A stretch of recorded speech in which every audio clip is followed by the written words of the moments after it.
Welcome back to The Other Side of Change, only on the Black Star Network. My name is Jamira Burley, and as always, I'm here with my co-host, Brea Baker. And today we're talking about Hurricane Katrina as we honor and hold space for the 20th anniversary. Yeah, it's been 2 decades since the old Kanye got on national television to proclaim that George Bush hates Black people in the wake of Black New Orleans residents being deserted during this time of tragedy. And he wasn't wrong.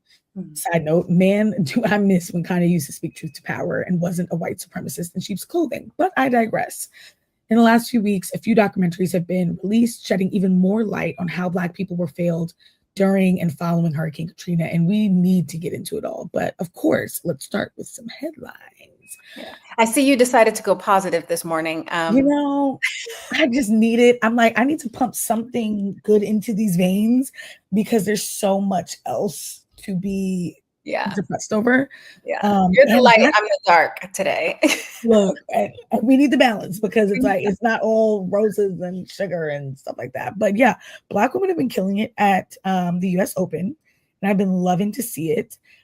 First headline is that Venus Williams became the oldest player in the U.S. Open since, I believe, 1981. So it's been quite a few decades before we've had someone in their 40s playing at the U.S. Open. And it's incredible to see her being the one and for her dominating in such a big way, even though she was just pushed out and has not advanced further. But it was another Black woman on the team. So it's like, you're rooting for Venus, but also happy for Taylor Townsend. Speaking of Taylor Townsend, she showed so much grace in the face of those really racist remarks from her singles opponent. And so I love to see that even though she was pushed out of the singles, that she's advancing so far in the doubles. So just really excited for Black women. And obviously I'll just get this last headline out of the way too, because it's also US Open related, which is that Naomi Osaka has also advanced the furthest at the US Open since giving birth 2 years ago. So it's just such a moment for Black women from all backgrounds, of all ages, of all phases of their careers. And to see, Naomi killing it in the singles, Taylor Townsend and her doubles partner killing it in that element. I'm just like, I want to see Black women holding those trophies and getting those checks. Yeah, and it's a reminder that, despite age, despite pregnancy, despite racism, Black women continue to find a way to succeed and be uplifted and to show up and show out, hone their craft. Yeah. It's very easy to be distracted by the headlines and the negative attention, which I'm going to get to. But it's, I think, moments like this, and I think I've committed to going to the U.S. Open next year. Yes, girl, let's do it together. I need that honey juice. Right? That would be so much fun. We could take the baby. Because we need moments of celebration. And watching Naomi kill it. I remember watching her documentary a few years ago, her talking about depression and her really struggling with mental health issues. And now just watching her prove all the naysayers wrong. Yeah. And Venus is always just a powerhouse. And 45, it gives me inspiration that age does not define how successful I can be. I can redefine myself constantly over and over again and still show up as so successful. I didn't realize she was 45. She looks amazing. She looks so freaking good. And her doubles partner is 22. Wow. Okay. Layla Fernandez is a 22-year-old Canadian player. So it's just to see them playing next to each other. And it's not that Layla is carrying Venus. Venus is crushing it out there with someone who is basically half her age. Love it. And they advanced really far in the doubles. It's definitely an affirmation that all this, stuff of hitting your prime early and then everything after that, no, fuck that. No. It sounds like the patriarchy, infringing on our joy and happiness, trying to tell us that we've reached our prime. Therefore, we have to, retire into a dark corner somewhere. And, Black women are showing that's not the case for us. No. I'm actually infringing on our joy. They are trying to infringe on our joy and our pockets, which is why the first article I'm going to talk about is an article that has raised headlines across most major news networks. And the fact that a new report from the labor statistic came out that around 300, it was originally reported as 300,000, but now it's around 319,000 Black women have been pushed or forced out of the labor force. While at the same time, 365,000 white men have entered the labor force and have absorbed many of those jobs. And it is so not a coincidence, right? This has happened in the last 3 months, particularly happened in the last 3 months of the Trump administration decimating the federal government and many of the federal jobs that Black women participated in. They're decimating funding that's going to local communities. And we know that Black women lead a lot of nonprofits and social impact organizations, and a lot of funding going to local services that also impacts a lot of industries that are mostly held by Black women. And it's extremely frustrating watching this dismantling of our community, because Black women are oftentimes the head of the household.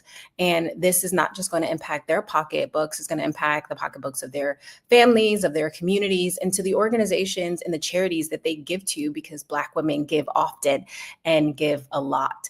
And so, when I saw this headline, I was just like, this is not a coincidence, right? Like Donald Trump has ushered in this world in which DEI has been seen as like this negative, distasteful word or phrase or program, not recognizing that the lack of DEI is actually DEI for white men, right? Like is ushering in the fact that these are oftentimes unqualified men who get jobs over minorities because they happen to be white. And we're seeing that happen in droves or in the hundreds of thousands.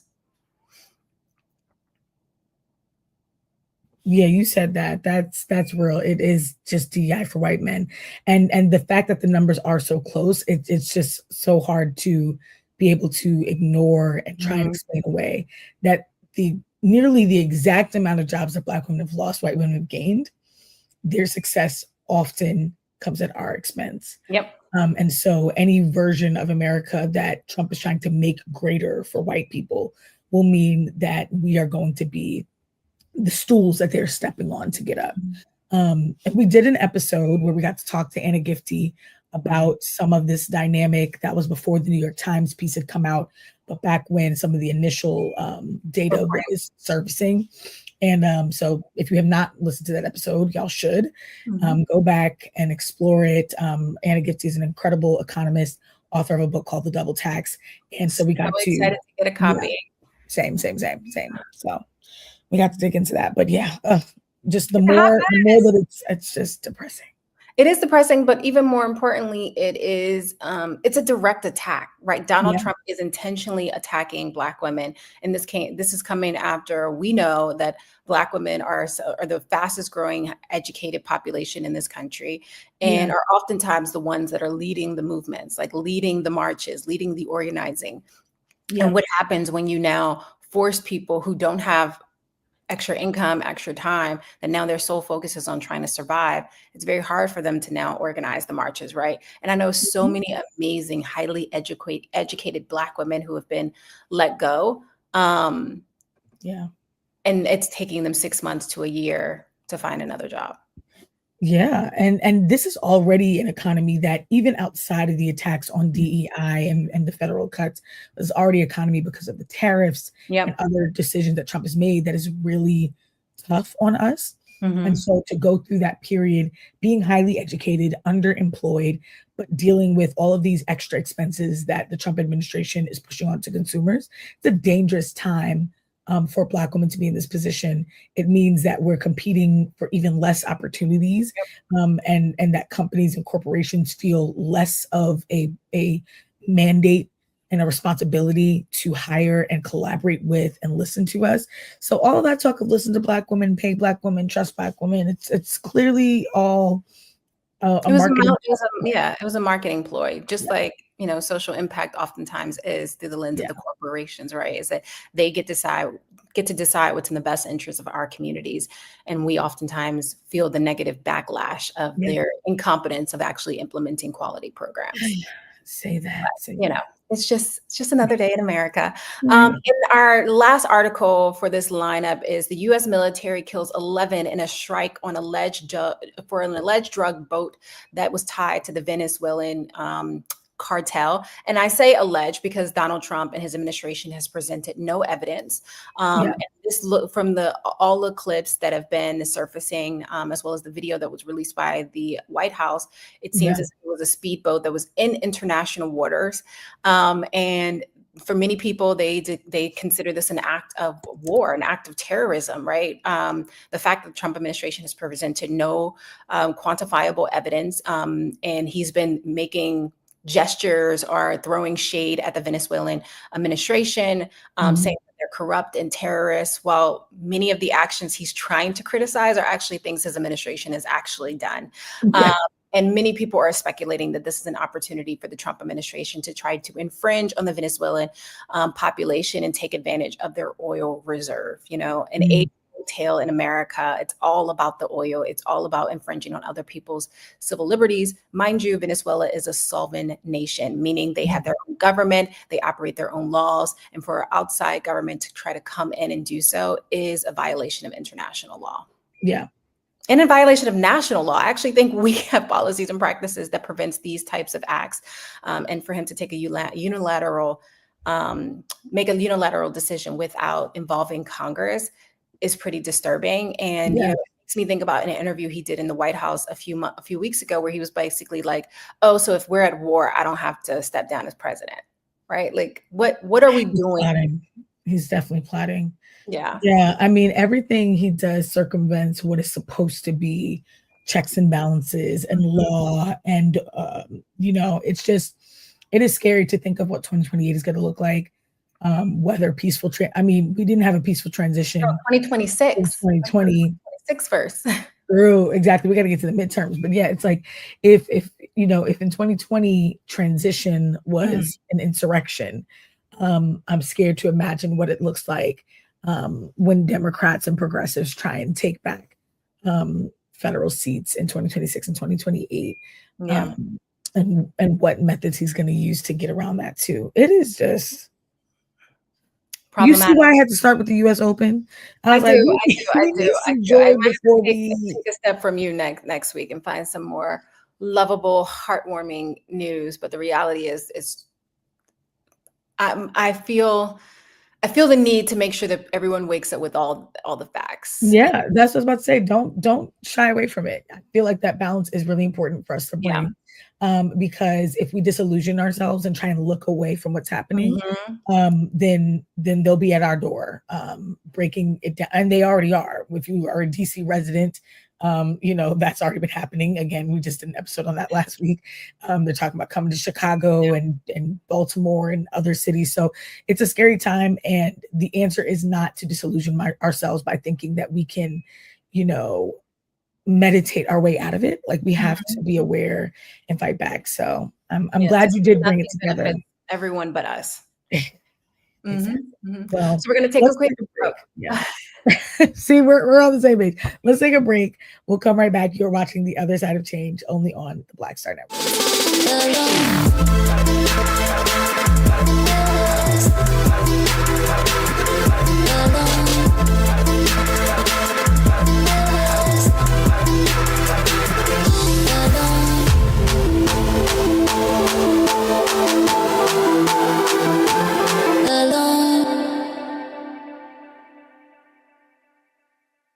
Hello, I'm Isaac Hayes III, founder and CEO of Fanbase, and I'm here with a very important message. We are at a turning point in the Black community where we must have equity in the apps we use that scale to billions of dollars. But this time, we own the infrastructure, we own the culture, and we shape the future. And Fanbase is the future. Fanbase combines the free functionality of Instagram, TikTok, and YouTube into an all-in-one platform built for the evolution of social media and monetization. With over 1.4 million users, that's real proof that we are shifting the conversation of tech ownership and equity for creators. So right now, I want you to go to startengine.com/fanbase and invest today. The minimum to invest is $399. That gets you 60 shares of stock in Fanbase at $665 a share. This marks a turning point in Black ownership of social media. If we don't take this opportunity to own social media right now, we will always be customers to our own creations. And that can't go on. So once again, go to startengine.com/fanbase and invest today. We must own the platforms where our voices live, our stories matter, and where our culture drives the world. Thank you.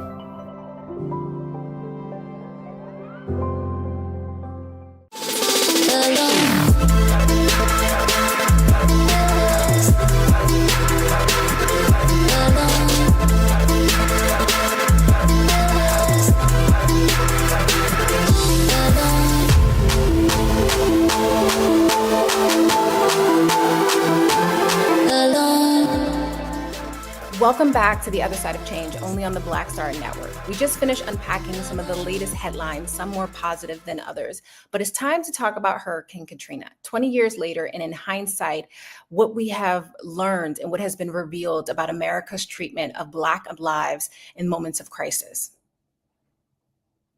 Yeah, let's take it back to August 29th, 2005. I can't believe 20 years have actually passed already, because it feels like this was such a pivotal moment. The way that I'll never forget where I was during 9/11. I'll never forget seeing what I saw on the news and watching this all play out on TV and feeling like, what is happening in this nation? So Hurricane Katrina made landfall as a Category 3 hurricane with sustained winds of 125 miles per hour, hitting the Southeast and the Gulf, mainly Mississippi, Alabama, Florida, and of course, New Orleans. It wasn't just a storm that devastated New Orleans, though. It was the levee system that failed catastrophically. 80% of the city was flooded, with some neighborhoods like the Lower Ninth Ward completely submerged. And surprise, surprise, most of those neighborhoods were predominantly Black. Yep. According to the Brookings Institute, 67% of the population funded was, to your point, Blacks or African Americans. 1,800 people lost their lives. Over 1 million people were displaced, and those who were hit the hardest were overwhelmingly Black, elderly, low income. And that's not by accident. That is by design, as everything is in this country. Yeah. And even before the storm hit, Black residents in New Orleans were already twice as likely to live in poverty and less likely to have access to a car, which made evacuation next to impossible. There was a lot of critique of, well, why are people still there? And when you don't develop infrastructure and access for people to get out, you can't then blame survivors and the victims for not getting out in time.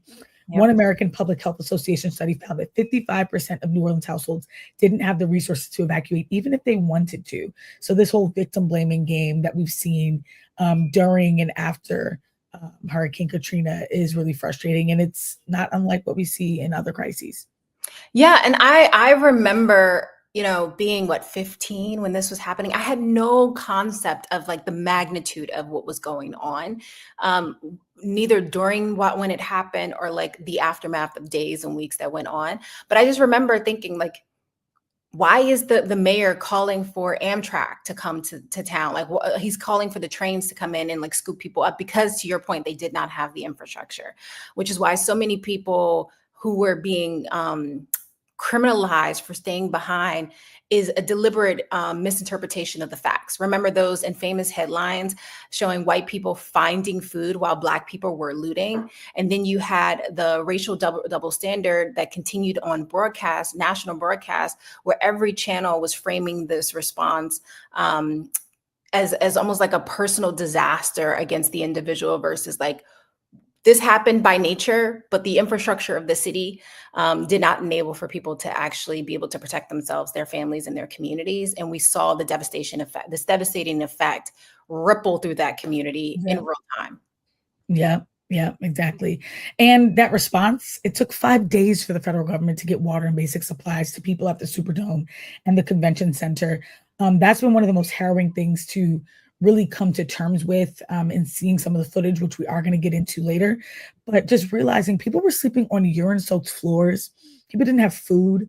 Babies didn't have formula, hygiene products, medical support, no electricity. So on top of dealing with this really horrible flood water that people were wading through, literally, you get to a place of safety where your government doesn't even want you to be in. And there's no resources there either. It's like a tent city inside of a stadium, with nothing to really offer people in the richest country in the world. Like it's the more that I think about it, the more my skin crawls just to imagine tens of thousands of Black people, crowded into these spaces with very little aid. And they are sending news cameras and National Guardsmen before they are sending actual support. Yeah, it was so disturbing. I mean, even the stories now that still continue to come out about there was the storm, there was the lack of government response, but then you had the tragedies that occurred in the Superdome as a response of the lack of oversight. And you know, going back to the lack of government response, one study from the Congressional Quarterly found that FEMA had no evacuation plan in place for those without access to cars, despite knowing for years that floods were a real risk, right? That we knew that the levees were unsustainable. That wasn't a failure of logistics, that's a failure of values and a failure of us, our inability to put our money where it needs to be, especially in regards to like protecting our solvent nation, like, and the people who live within it, including Black folks. Yeah, it's scary. I just have to take a deep breath because we're seeing so much of this play out in the aftermath with now wildfires and other hurricanes since. And so it just feels very reminiscent of Black people just being stranded, left to their own devices. And again, we can't forget other infamous moments like then President George W. Bush praising FEMA Director Michael Brown by saying, "Brown, you're doing a heck of a job." People were dying in the streets. They're patting each other on the back from the comfort of Washington, D.C. And it just shows such a disregard for the lived reality and on the ground experience. Because during this time, I mean, yeah, people are being shot for trying to find food. People, like it was a really scary Mind you, food that was already going to go to waste. Right. Food that was already going to go bad. This country's obsession with protecting assets and real estate, and that's not yours, is mind-blowing. During a crisis, it should be all hands on deck. Whatever can be provided to keep people alive, we should be providing. And the reality was that, you know, those in power were more interested in saying mine and getting territorial about it, which was really, Yeah, which is why we know that the trauma didn't end when the water receded, right? Entire Black communities were erased in the so-called rebuilding process. Public housing was demolished. Residents were relocated across the country, and schools converted to charter systems, often displacing Black teachers and administrators in the process.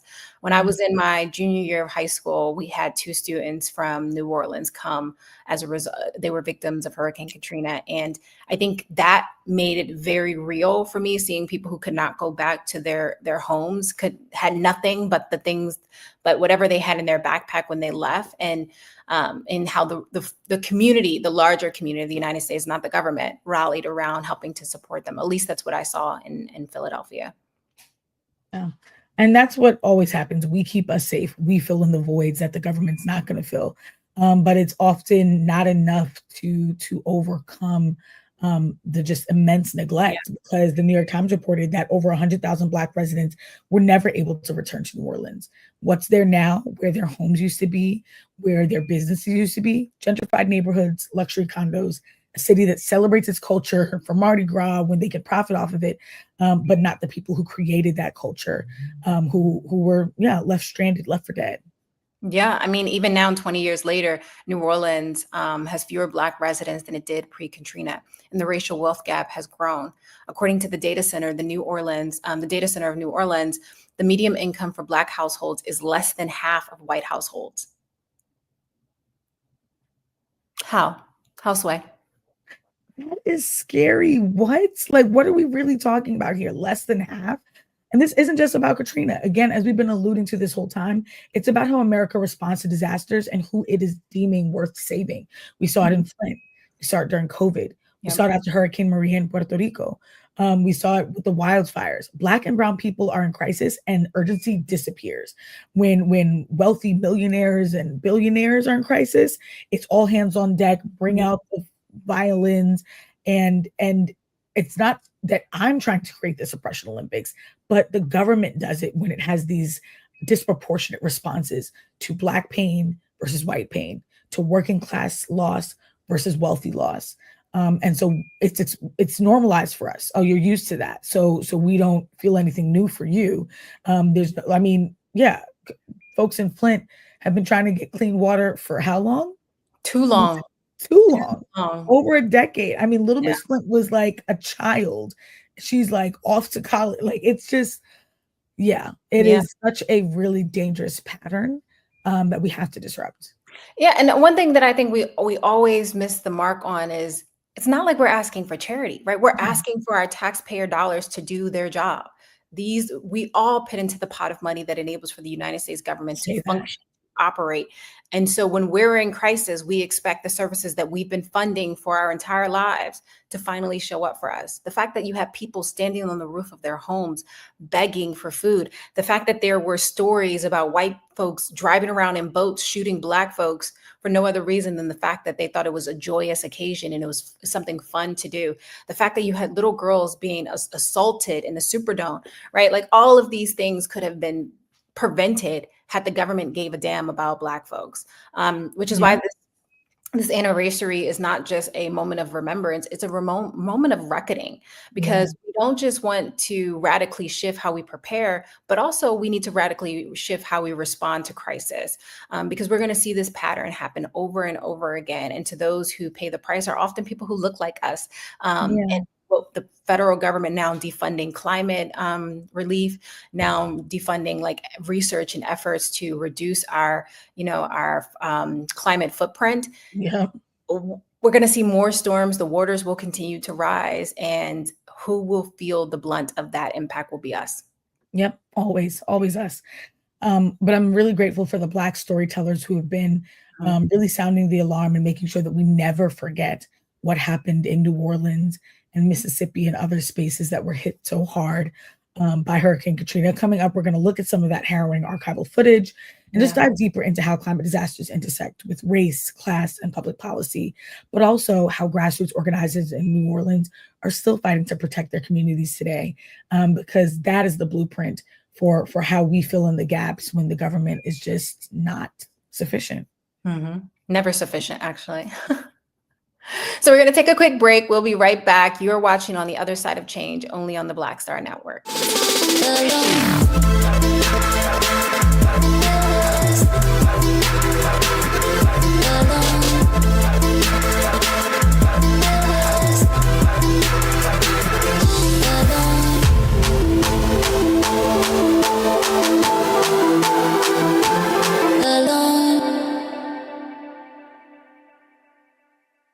Hatred on the streets, a horrific scene, a white nationalist rally that descended into deadly violence.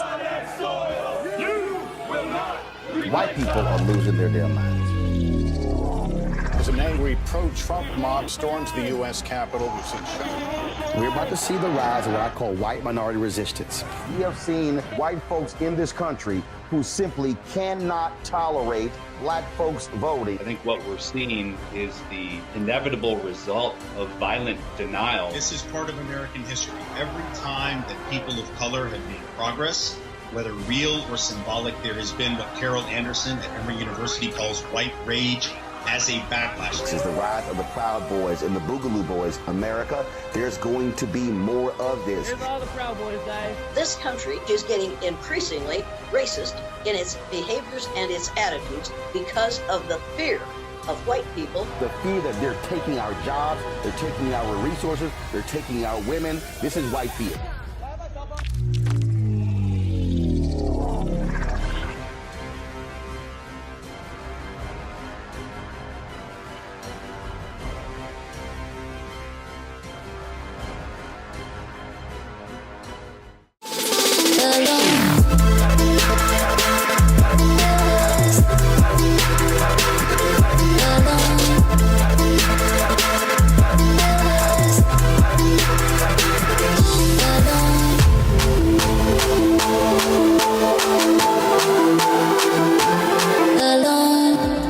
Welcome back to The Other Side of Change, only on the Black Star Network. Before the break, we tried to take a second to really ground us all in some factual data that we knew to be true about Hurricane Katrina during the aftermath and after, during the hurricane and after. And now we're going to play some live footage from Hurricane Katrina, September 2nd, 2005.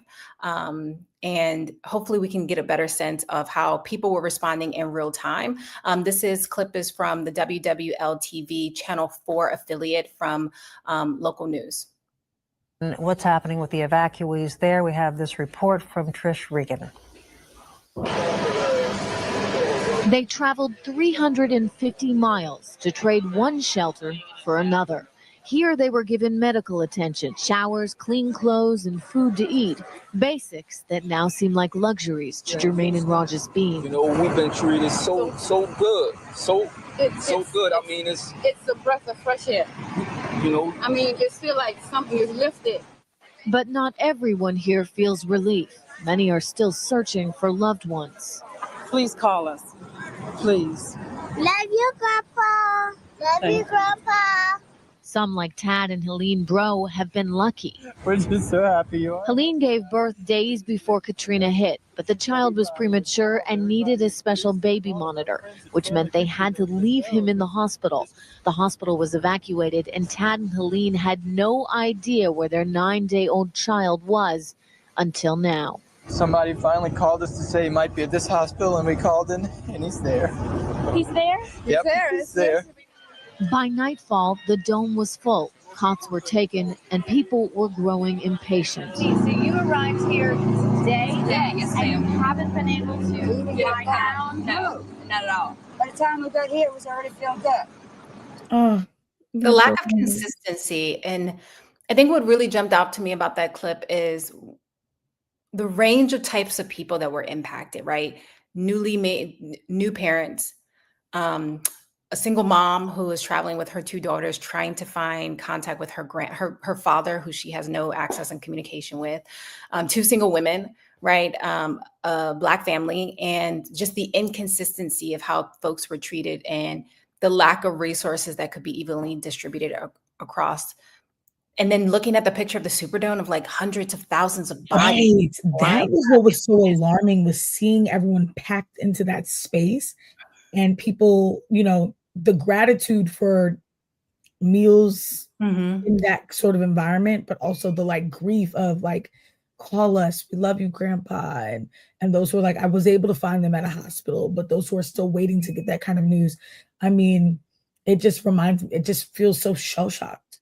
Yeah, shell-shocked, and it makes you remember that like things in our homes, right? Certain things don't matter nearly as much as like the connections that we have with our family and friends. And like 2005, like people had cell phones, but not nearly to the extent that they have cell phones now, right? People might have remembered a number or two, but like they didn't have access to a payphone. And the fact that it took days for people to get access to water, they had to travel on ground. And yeah, I still, it gives me chills watching it. I mean, and I've watched every documentary over the last like 15 years, right? There was one at the 10-year mark. There's one now. And it's the total like just dysfunction of the federal government, inability to respond accordingly, makes it feel very intentional, because we deserve better. That's definitely how I'm feeling. And I'm also just wondering, like, where are those people now? What happened? Like, did they find Grandpa? Where are those babies? You know, one of the documentaries that I really appreciated, it's not a new one, but it's called Katrina Babies, and it focuses on people who were children during this time, because I mean, this was such a devastating moment for everyone, but thinking of what it means to be a child whose entire world is upended, who's lost family members, who are literally just like floating in the water, who dealt with after fact trauma, who are now adults who have to, you know, relive it as we go through these moments. Over and over again, every year during the anniversary, right? Every year. So next up, we have some footage from Al Jazeera during Hurricane Katrina, specifically focused on how the media was covering some of the incidents that were happening around New Orleans. Significantly over the last half hour or so, the worst of the storm has now reached New Orleans. This is the moment we've been talking about, dreading. And I'm wondering how long these levees are going to hold on Lake Pontchartrain. The city absolutely devastated by Katrina. I'm told that the New Orleans police put out a call to all its officers saying, if you have a boat, bring it here, help us. These are people who did not have the wherewithal to get out of town. They didn't have cars. There's no way they could pay for a hotel room. They stayed in their houses because they had to. And then the water came up. This is life and death. This is life and death. There's just no doubt about it. I understand the anxiety of people on the ground. I just can't imagine what it's like to be waving a sign that says, "Come and get me now." But I want people to know there's a lot of help coming. Maybe help is on the way. The immediate situation is with each passing hour, the situation gets more dire. The government said, you go in that Superdome and you'll get help. And they didn't get help. They got locked in there. There was no power, air conditioning, water. Thousands were stranded in wretched conditions. I want to thank Senator Frist and Senator Reid for their extraordinary efforts. To listen to politicians thanking each other and complimenting each other, I got to tell you, there are a lot of people here who are very upset. I want everyone in the world to see 6 days after Katrina swept through this city, 5 days after the levee collapsed, look in the face of the baby. So many of these people, almost all of them that we see, are so poor and they are so black. They're showing all these reports of people looting, and they are doing that. But people are desperate. Destruction of the spirit of the people of southern Louisiana and Mississippi may end up being the most tragic loss of all. George Bush doesn't care about black people. The aftermath of Hurricane Katrina will go down as one of the worst abandonments of Americans on American soil ever in U.S. history. You need to know that our whole nation cares about you. And in the journey ahead, you're not alone. Seeing all of that footage followed by George Bush with the platitudes, like, do me a favor, don't give me a pep talk, give people aid. Like, I do not need you on TV and you're buttoned up, like, get in the fields, get in the booth. What?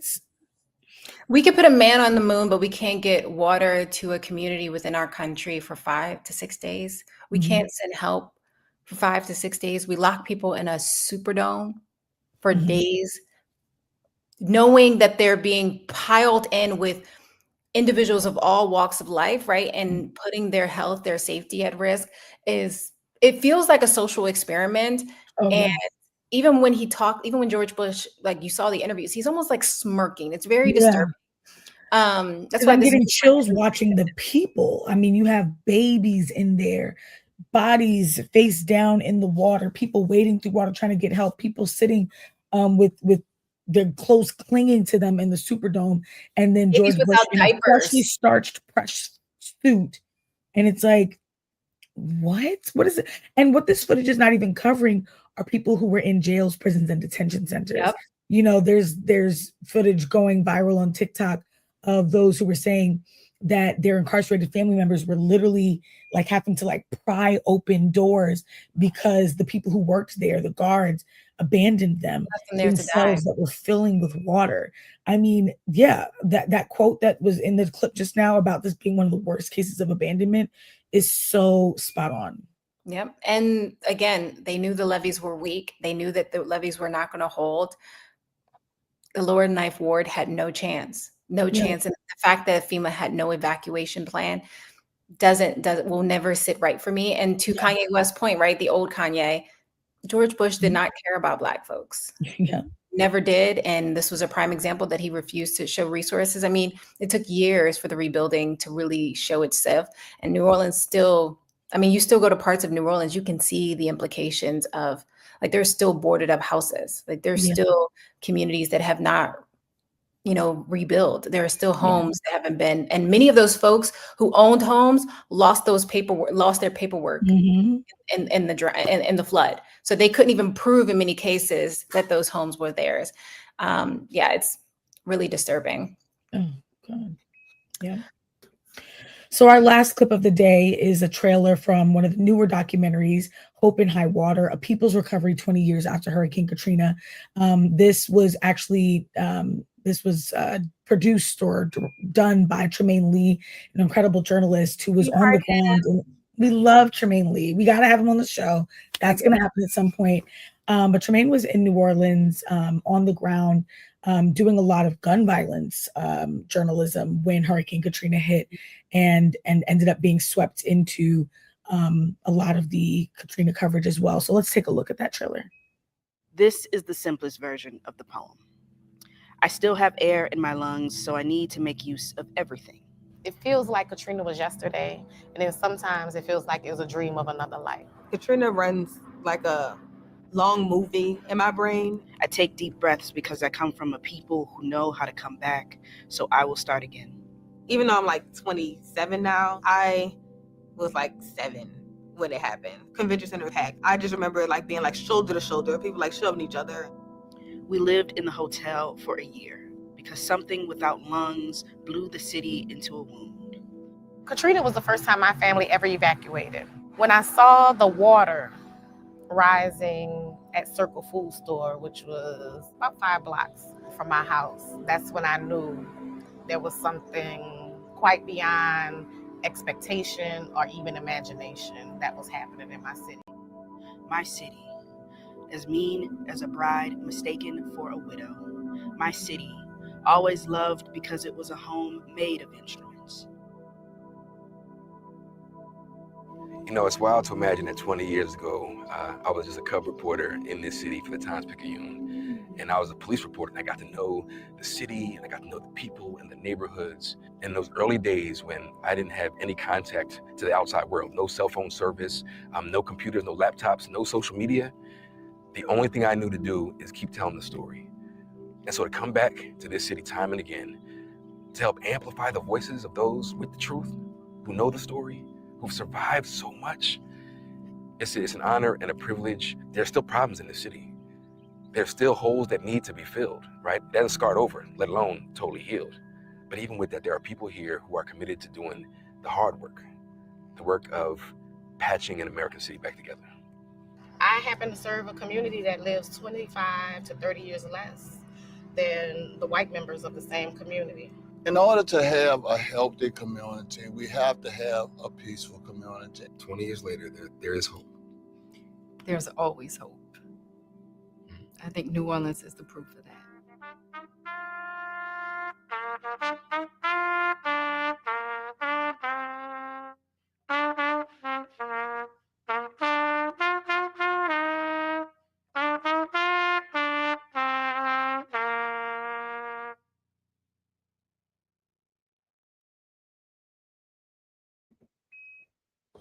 What I love about Tremaine as a journalist and about this documentary, which people need to watch, is that he always centers people on the ground, and not in a way that is giving like trauma porn or that they, but that it's really about how New Orleans showed up for New Orleans, in spite of so much else, and that Black New Orleans residents are steering their own story. So this was one of the less like heartbreaking trailers and clips to watch for that reason for me. Yeah, that's such a great point. And I think, Tremaine is an amazing storyteller. And I think he oftentimes emulates why it's so important to not just have Black journalists, but also people from the community telling the story from the community. Too often our stories have been written by other people, but like, what does it mean for the people who actually were living it to be able to be a part of the story in a way that doesn't just, to your point, like propels this idea of like trauma porn, but also show the resilience, right? I'm oftentimes on the Black diaspora, we also oftentimes see people be like, what is Black culture? What is African-American culture? African-American culture is resilience and finding joy despite. You can add anything next to despite, but we found a way, we find a way. And I think this documentary will help to really showcase that. So we're going to take a quick break. You are watching On the Other Side of Change only on the Black Star Network.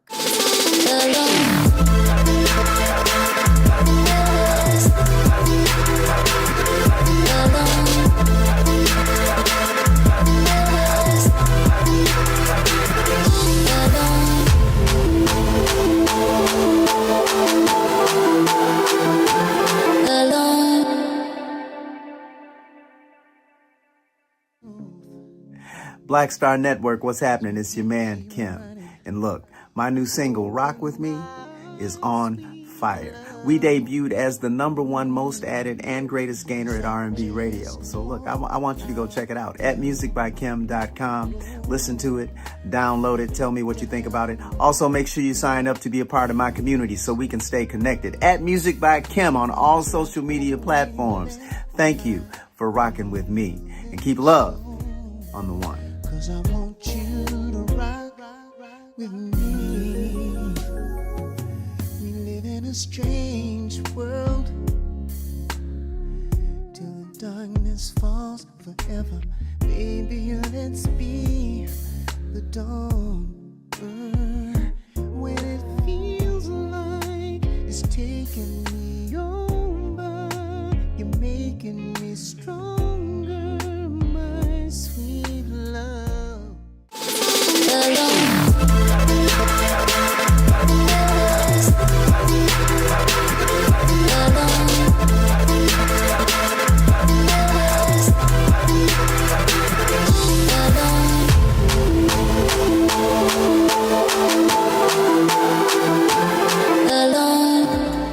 Welcome back to The Other Side of Change, only on the Black Star Network.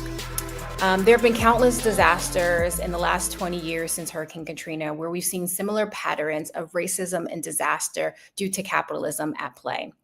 We are doomed to repeat our mistakes when we are unaware of the past and we don't do something to adequately demand for change, utilizing the power that we have. Yeah. So we have to utilize the power that we had.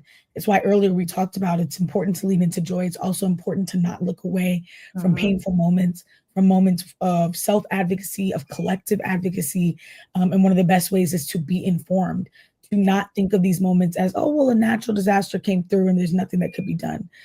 Because it's not the disaster really that caused most of the trauma. It's the disproportionate and very lacking response. So tune into these documentaries. We showed the trailer for Tremaine Lee's Hope in High Water, A People's Recovery 20 Years After Hurricane Katrina. That one is streaming on Peacock, I believe. Spike Lee has multiple Katrina documentaries, the latest one being Katrina Come Hell and High Water, that's streaming on Netflix. And then Ryan Coogler worked with National Geographic to produce Hurricane Katrina Race Against Time, which is streaming on Hulu. There are so many others that you can and should watch. So whatever streaming service you have access to, or if you need to get on YouTube, watch something. Also read books like Michael Eric Dyson's Come Hell or High Water, as well as Naomi Klein's The Shock Doctrine, The Rise of Disaster Capitalism, which we've talked about in the context of other episodes. But above all, remember that as Jamira mentioned earlier, our investigation and like critique of what happened in New Orleans is supposed to make us better for future moments. So we need to live and learn and demand more from our government, from nonprofits, from private sector about how Black people and Black communities are fought for in moments of crisis. Especially when it's our tax dollars. So you've been watching On the Other Side of Change, only on the Black Star Network. Until next time, never stop fighting for a better tomorrow.